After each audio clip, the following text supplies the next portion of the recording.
Hi, welcome back to our channel, Mark Bailey Trike, and this is on the build of the MBR 972 Osprey, but we're going into detail on the engine system and the gearbox system, especially the electronics. So I'm off down to SPD to see Craig, who I've known for a while, and yeah, I want to talk to you about the products I'm getting from him for the car, and also some of his other products. I hope you find this interesting and enjoy the rest of the video. Right, I'm here at SPD Motorsports to collect my parts. We're in reception. I'm going to go through and see Craig in a minute and yeah, chat through what I'm buying and some of the stuff that he does as well. Right, I'm here at SPD with Craig, and I'm just getting some of the parts I've been talking to you guys about. So Craig, can you explain to me the bits that I'm now buying from you? Yep, of course, Mark. So we've first of all supplying the throttle blip unit. This is a inline unit for the cable system. Nice simple way to activate the throttle without having to use any plungers or any sort of complicated linkages. Just literally essentially separating the inner and outer cable to get the throttle blip. So that's the first item. This is a bit I've been really looking forward to. Yep, 3-valve block. So we've got the when you're running a pneumatic system, obviously we're running airlines to the actuator for the gearbox and for the throttle blip. So we need 3 valves for that, up, down, and blip. This is a nice compact unit that we produce. Just nice and reliable, lightweight, very fast acting valves. That's one of the key things for us, is that a lot of the valves are very slow, lazy, then you've got to take that into account when you're doing your calibration for your gearbox controls, that you've got to account for the fact that the valve is going to be very lazy to react. These are very fast acting valves. So proper quality unit. I've seen them on other cars. I'm really excited to get this on the car. So that's cool. Yep. And the last one thing, stroke 2 things, so I need 2 of them. These bad boys. Yes. A couple of lambda sensors to put in, and I've got the ones with the long wire on it. So yeah, probably going to be one of the easiest things for me to fit on the car at the moment. So yeah, can you now tell me about other stuff that you do, Craig, for supplying to other customers? Yep, of course. So really, as a business, our sort of, I guess our tagline is that we design and develop race engine components and electronics. Typically really for 16-valve engines, so 4-cylinder, 4-valve per cylinder engines. So that naturally we cover Vauxhall, Duratec, and moving into the Honda range as well. So this is one of our more recent products. Throttle body system for the Honda K20. K20 is a very popular engine in various different forms of motorsport. You are seeing them in some of the modern tarmac cars now as well, even like Mark II Escorts. People are putting Honda K20s in, also going into a lot of front wheel drive conversions and hot hatches and things like that. So this particular system is our curved intake. Reason we do that is to get it under the bonnet line of a front wheel drive car. So this is very much our front wheel drive specific kit. We do a straight system as well, which is for things like the Mark II Escort, where obviously you're not following a bonnet line, and we then match the port, the angle, the intake system matches the port angle, whereas these are curved to get them underneath the bonnet like that. So these are bespoke to us, made by Genv. All of our intake systems are made by Genv for us, cut all the specific tooling and casting. So yeah, real nice components, lots of development. This is our second iteration to get to this design. So we don't just make things and hope it works. We actually test and prove it. Cool development. Yeah, great. Yes. Yeah. So that's the intake system. Keeping with the Honda theme, slightly different engine, but this is a new piston that we've done for the direct injection 2-litre turbo Honda engines, K20Cs. Quite an interesting design. I mean, there's a few elements. Because it's a turbo engine, it does need to be nice and strong and tough, and it's going to cope with obviously a lot of cylinder pressures. So the piston itself is fairly sort of the structure of it is very tough, but the crown has a lot of detail into it because it's a direct injection. Mm-hmm. So the injector is firing fuel straight into the cylinder. Mm-hmm. So you need this bowl area here to help with the combustion of the engine. So it's quite different compared to. And do you do those forgings? Are the actual castings or forgings made by yourself for the pistons? So the forgings are bespoke for us. Yep. So Amiga produce all of our forgings for us for the pistons that they produce. So it is very much a fully bespoke, optimized design. Right. And that follows through, when you look into the, that's one of our Vauxhall pistons. Totally different crown design because it's not a direct injection. That's a typical port injected engine. raised centre because it's a high compression engine, 4 big valve pockets because it's got big raised cams in valves, it, aren't they? Yeah. and that's what we class as our slipper piston, Right. because it is very short, very lightweight, minimal skirt area. Only 2 rings on that one compression ring and then an oil control ring. Conventional piston obviously has got the 3 rings because the middle ring is a scraper. That's the oil scraper. We delete the oil scraper from these to make them shorter, lighter, and then that allows us to run a longer conrod. So longer centres, reduce the thrust the angle that the piston and rod goes through, so less sort of wasted energy through the engine, just makes the whole thing a little bit more efficient. And so the smaller gudgeon pin, higher pin height allows us for a longer rod, but still keeping it within the same block height. Right, okay, We're not changing essentially the overall height of the engine, we're just changing the dimensions inside. So these are science rods made for us, again bespoke. These are completely to our design, hence our logos and details on it.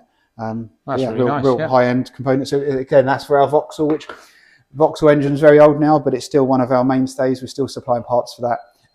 Every day parts are shipping for Vauxhall, as well as our more modern engines that we deal with as well. Cool. Well, thanks for letting me know all about what you do here. It's been a very interesting morning, and if you need any parts for these engines, you know where to go. Right, I'm back from SBD&C and Craig. A few have asked questions about the ECU and why am I particularly using this ECU. Well, I've been in association with SBD for a long time, and this MBE ECU, they've got the program for it for the Rover, and not only that, it's got a lot of other functionality. And when I mean functionality, it can do other stuff, and the other stuff that it can do is it can run my fans, it can run my water pump because I've got an electric water pump, and it can run the fuel pumps as well. But on top of that, the real nice bit about this unit is the fact it can control the gearbox, and that's what I went down to Steve's to get. So I'll show you some of the stuff that I got. I got this valve block, and I'll show you in a minute what it actually does. But so this was the first thing I bought. I bought then a blipper, and I'm going to explain to you what the blipper does. This actually opens up and blips the throttle. I'll put that on in a second. And the last thing I got from Steve was these things. These are called lambda sensors. Now this isn't for the gearbox, this is for the engine. And if Karen looks down here, you can look down one that I've already fitted. And this is for measuring the exhaust gases so that it can report basically back to the ECU, and we can alter the engine accordingly, whether it's too rich, too lean, or whatever the situation is, we can change it. So I've got one for each side. I haven't fitted this one yet. So right, going on to the paddle system. Before I go into the bits that I bought, I want to explain to you how actually a paddle system works. So the first thing is that most of you know about is the driver bit, the good bit, these switches. And it's all they are is a paddle, is a switch. It's an on-off switch. These are very nice because they've got little magnets in them, which gives you a really nice feel to the buttons. Now, normally you have up on this side and down on this side, but it doesn't matter. If you particularly went around the other way, you can do it because all these are is a switch, and I'll tell you what they do in a second. Okay, so next on is how do we power it? Well, there's 3 ways of paddle systems working. There's an electric system which runs a solenoid instead of my air actuator. You've then got the air system, the pneumatic system, which I'm running, and then you've got a hydraulic system. Now you can run these 3. The only downside, the hydraulic system is probably by far and away the best, but it's very expensive. They use that in F1 and in WEC and that sort of thing, but for my use it's way out of budget. So the air system is what most people tend to use. So right, I'll explain the air system now. So it all starts off with an air compressor. Now the compressor is here, and this is the air reservoir. Now mine are far too big for a normal gearbox system, but because I'm putting an air ride system on it as well, I've had to go bigger on the air compressor and bigger on the air chamber here. Now this air chamber basically stores the air for the gear change, and it runs the air. I haven't done it yet, but I'm going to run a line down from here down to the valve block I just shown you, and worst case scenario, the compressor stops working. I've got a good 150 gear changes in this pot before I run out of air, so that's quite a handy feature to have in it. Right, so moving back down now to the air block, or the valve block should I say. Here's the valve block. So the air will come from the air cylinder into this hole here. Okay, and that keeps this full of air. Okay, and when I press the button on the steering wheel, or the paddle should I say, you can see here I've got up and down. Well, if I press the up, it opens a little valve here and shoots air into the air cylinder, and the same on the down, it puts air into that. And this is the blip, which I'll go on to in a second. Okay, so if we move around the car now, I'll show you how some of this works.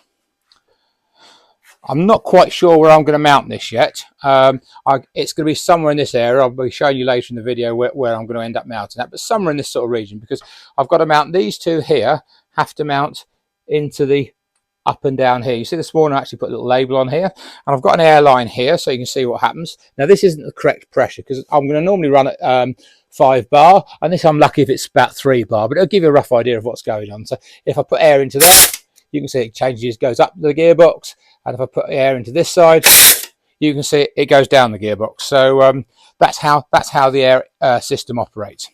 Right, we're now going to move on to the blipper. And the blipper is to do with, why do you need a blipper? Well, the blipper is to do with what they call the old-fashioned Hewland towing. So when you're coming down the gearbox, you need to equalize the revs on the engine, and as I said, it used to be known as Hewland towing. So once you've gone from one gear and you're in neutral, you give the engine a quick blip to equalize the revs, and so on and so forth, so it goes down the gears. In this system, I'm having a flash system, so rather than doing it manually with your feet, it's going to be done automatically for you, and that's what the blipper does. Now, if come around this side, Karen, I'll show you where it's going to mount.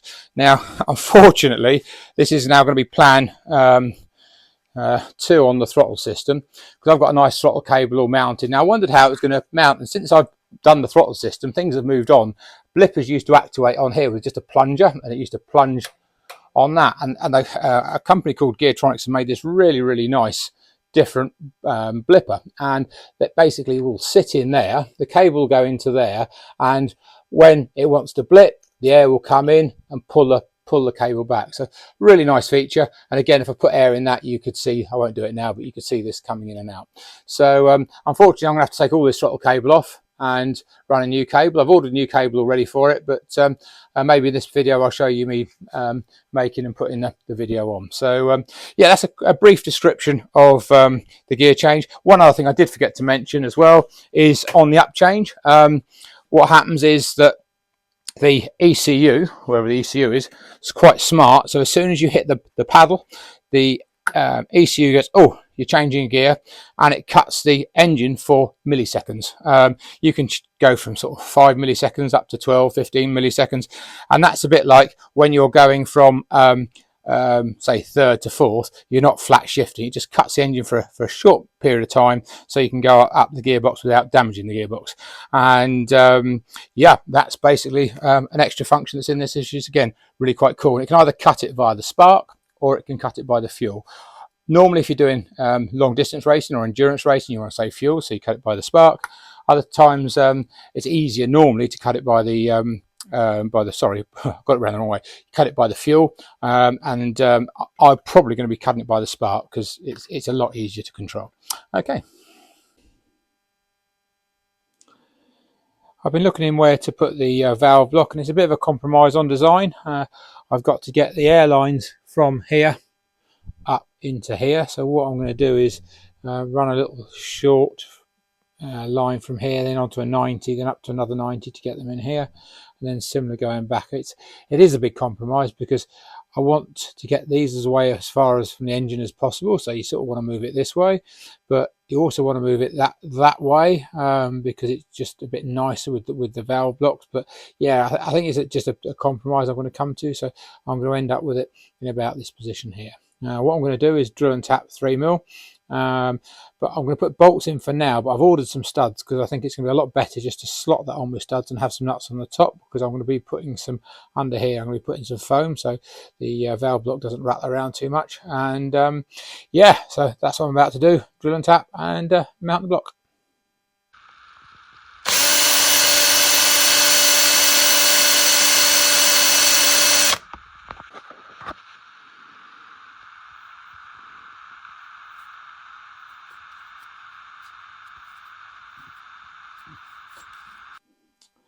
Right, as you can see, everybody's worst nightmare when are tapping. You can see there, I've unfortunately broken the tap off in the hole. So what I've done is I've modified a pair of pliers, and I think they can just get down, and I've managed to get half a turn on it already. So I think if I keep plugging away with this. As you can see, it's just starting to turn. I can get it out, but yeah, less than ideal.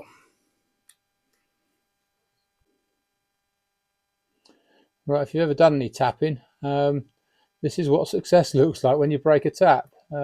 This little trick with my little needle pliers has worked a trick. So there we go. I'm just about to get the tap out.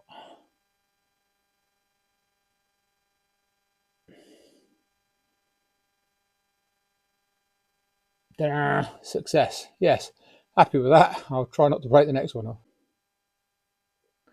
So now I've got the valve block mounted. It's just temporary at the moment on these two screws because, as I said earlier, that I'm going to have some studs coming up with some nuts on it and some foam underneath, but at least that gives me an idea of where it's going to go. So whilst I'm waiting for the studs to turn up, I've started carrying on with the throttle blipper. I've taken the throttle assembly off, as you can see, and I was hoping, and it never works as you wanted to, that the blipper would fit straight into there. As you can see, it's close, but right down the back here you can see it's fouling. So I've got sort of two options: either one, make a new bracket, or two, do some modifications to this screw and maybe these nuts on the back, so I can actually just creep it in a bit further. So that's what I'm going to try first. Brilliant, it's now fitted. A couple of little updates I've got to do, but if you look from the top before I do anything else, you can just about see a gap between the housing here and the bracket. I have still got to paint or plate the bracket. I'll probably send it away for plating when I next get my lot of plating done, but in the meantime, to stop it going rusty, I'll just probably put a bit of gold paint on there. And the other thing I want to do is, here the nuts run very close to these welds, so I'm just going to put a snore washer, one either side, move it that way a bit, so again it'll stop these from coming loose, and it just keeps the nuts a little bit further away from the weld. So yeah, happy with that. So now I've just got to attach the outer cable there, and then the inner cable will run through here up to there. The next thing I've got to do is make, if I go into the cockpit and you see these things, I've got to make one of those for the throttle now, for the cable to go in and clamp the cable up. Right, progress. One slight change I've had to make. I've decided that I'm going to go for a lot smaller screw. This is a 5mm instead of a 10mm, which is, if you look at the two, you can see there's a huge difference. I'm not worried about strength because I've still got a 10mm here, and this one will clamp it just as well. Yeah, quite happy with that. You can see how close it got. Hang on, I'll try and do this one-handed, not the easiest. It all just creeps in, just about see a bit of light through there. And you see how much I've had to take off the bracket. So now what I've got to do is I'm going to put it on there. But before I put it on there, because this is an M5 bolt and I had an M10, as you can see, it's quite a big hole in there. So what I'm going to use is one of these. I don't know if you can see it. There we go. It's called a key insert. And it's all I've got to do is put this into here, wind this into here, which it will go in a minute because it's the right size. There we go. I'll wind that in, and then I pop those two tags down into it, and that holds it into that. So a very easy fix for me for changing the thread size in the hole. Whilst I'm waiting for my paint to dry on the bracket, I thought I'd move on to something else, and I'm quite concerned how close these wires here are to the motor. So there is a fix. The fix is using this special heat reflective material, so none of the heat should go towards the wires. So I've cut out a little template, and now I'm going to make something like that that'll bolt on through those two holes. That'll hold it onto there, and it'll keep some of the heat away from these wires. So that's my next little job whilst I'm waiting for the paint to dry. Right, I've made the bracket, happy with that, all apart from one thing. It's just a bit sharp along here, so what I might do is just I've got some material that will go over the top of that just to protect my hands if I'm getting near close. The other thing I did do with it is put a bend down here just to give this a bit more rigidity, because it was quite flexible. So yep, one little mod to go on that. Still waiting for paint to dry, and let's crack on with the next job. Right, heat shield fitted on, happy with the way that's worked out, with the protection around the outside as well. And I've got the blipper on now as well. It's all been painted. Probably just see back there the paint. And I put in here, I put the snore washers, so that's that's nicely fitted. So just a case of now putting the throttle cable on when it comes. Now I've gone as far as I can on the paddle system. Still waiting for parts to come in, so that's going to be my next video next weekend. So I hope you enjoyed this video. Same old, please like and subscribe. But again, big thanks to Craig at SBD for spending his time with me down at his workshops.